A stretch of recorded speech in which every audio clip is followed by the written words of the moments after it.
Lesson 4 of Speed Puzzling 101 Tips and Tricks. Quick speed puzzling lessons in under 10 minutes. Today's lesson is on what to do first when you start a puzzle. As a disclaimer, there is no single correct way to do a puzzle. My advice may work for some and it may not work for others. My advice is to try as many different strategies as possible and find out what works for you. If you haven't already done so, I encourage you to check out the other videos in this series, as putting all the strategies together will be much more beneficial. The first significant decision you need to make when you're puzzling is what to do first.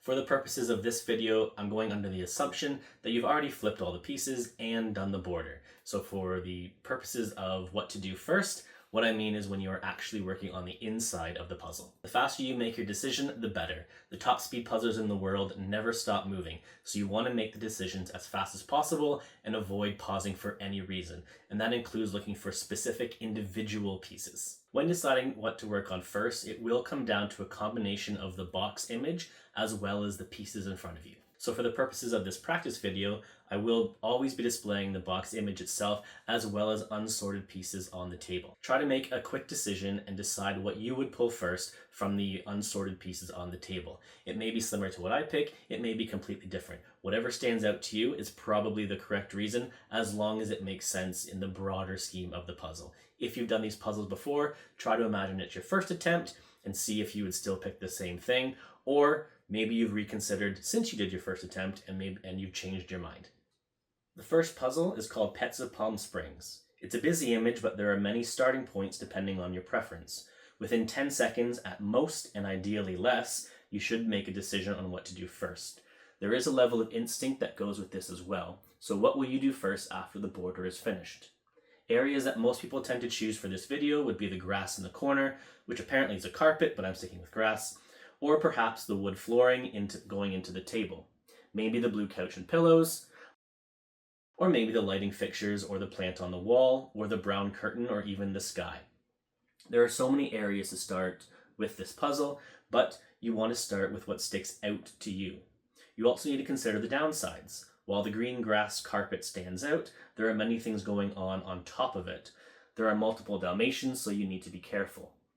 The section with the wood stands out, especially the balls, but there are a few different shades and overlapping with the table.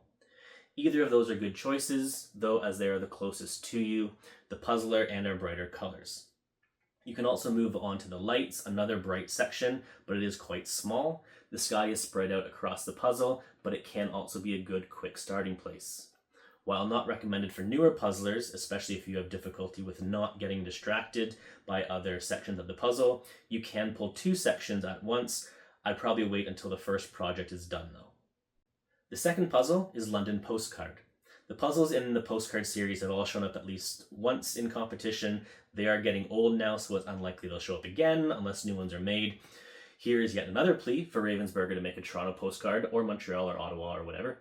But these are still great puzzles to practice purely for sorting and organization. So once the pieces are flipped and the edges together, what is the first thing you will work on? Similar to Pets of Palm Springs, there are a number of initial approaches you can take. Most people pick something that is close to an edge. So you may want to go for the red lines in the corner or the purple flower on the other side. Some might look for a smaller project with the postage stamp, but I would recommend against this as a solo starting project. You have over 400 pieces on the table, and looking for 5 or 6 of them is a waste of time. You want your first project to be made up of many pieces that are easy to see and where you can make a large dent in the piece count at the start.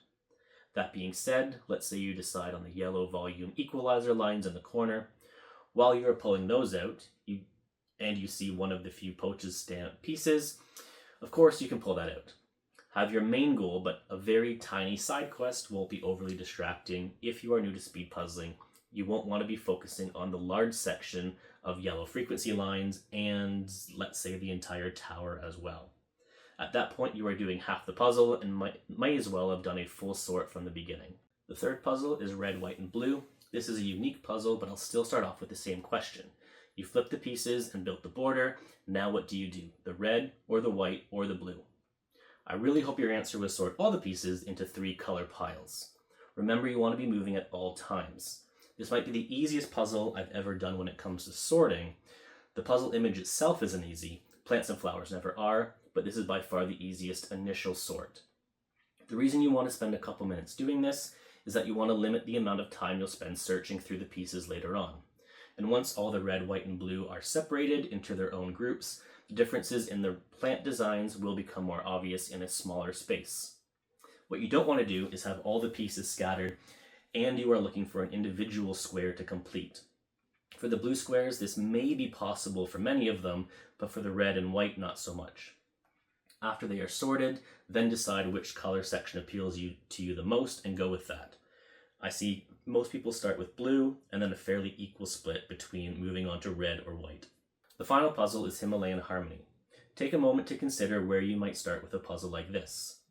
Out of the 4 puzzles shown in this video, to me, this is the most challenging to have a clear starting point after the border is complete. There are a few options, all of which have their limitations. The green plants stand out, so that's an easy pull, right? Well, there might be a few different greens, but somewhat easily identifiable. There are also a lot of pieces with a bit of green on them and are spread out. It's an easy color to pull, but putting them together, especially if foliage isn't your strong suit, could be a challenge. The other color that stands out is the pink from the flowers that are mostly along the bottom. Flowers are tough in general, but these aren't even attached to each other. They are very random and finding a pattern is tough. They are also spread out into multiple areas as well. How about the reddish-orange fur? Another color that seems to stand out, but if we look at the image on the box, there is a lot of it. It is spread across 4 different animals and has some white, gray, and black mixed into some areas as well. Pulling all the pieces that might be associated with this color scheme and the animals it includes means you are pulling at least half the puzzle. That is too much for a first project. So how about something smaller? There is a dark sky right in the middle. This seems ideal, I guess. Yes and no. There are some snowflakes to help you out, but there are dark spots all over this puzzle as well. Once the snowflake dark section is done, it could become tricky. Okay, so what about the snow leopards? Looking at the box image, these clearly stand out. Easy. I'll start there and take out that top right corner. But always remember that the puzzle itself is often darker and not as clear as the image on the box. If we are looking at the pieces scattered on the table, while some are obvious, many of them do not jump out. When considering that first project, you want to take into consideration what is both obvious and you can collect almost all the pieces, if not all the pieces, from. If you are only getting half the pieces of your project, you'll end up getting stuck more often than not, and that will waste time. Correctly identifying what to do first is a personal choice. It really comes down to what your eyes see, and that's going to vary from person to person and what stands out on the table. The point is to move as quickly as possible and to try to never stop moving. You may also change your mind after choosing your first project, and that's fine as well, but I'll cover that in a future video. And that is it for lesson 4 of Speed Puzzling 101 Tips and Tricks. If you liked it, click like below, leave a comment or suggestion for future videos, and make sure to click subscribe to see more in the future. That is it for now. Class dismissed. I'll see you next week for another lesson. Until then, happy puzzling. Bye.